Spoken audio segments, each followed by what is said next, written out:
श्री गुलाम नबी आज़ाद साहब कांग्रेस पार्टी के एक बड़े नेता थे, बड़े कद के नेता थे।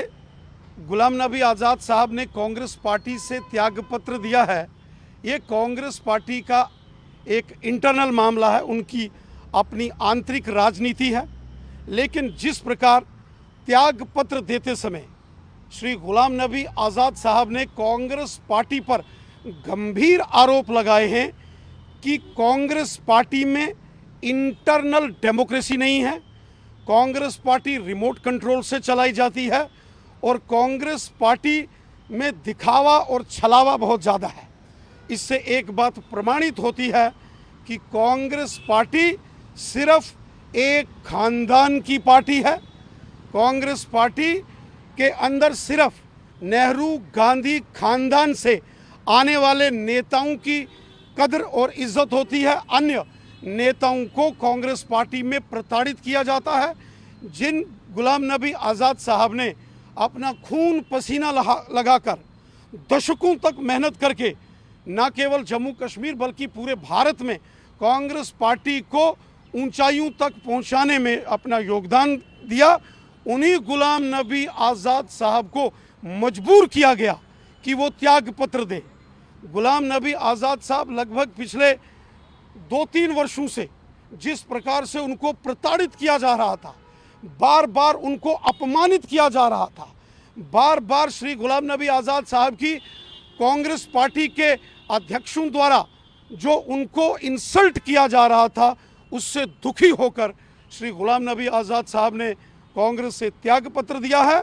और हकीकत है कि कांग्रेस पार्टी के अंदर आम जनमानस की कहीं कोई जगह नहीं है। वहाँ सिर्फ नेहरू गांधी खानदान में जो पैदा होता है उसी की कांग्रेस पार्टी है।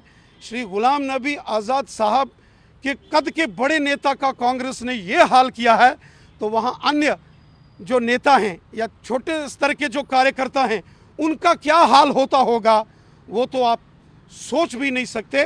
कांग्रेस पार्टी जो है वो डूबता हुआ जहाज़ थी और गुलाम नबी आज़ाद साहब के त्यागपत्र के बाद ये कांग्रेस अब पूरी तरीके से डूब चुका जहाज़ है।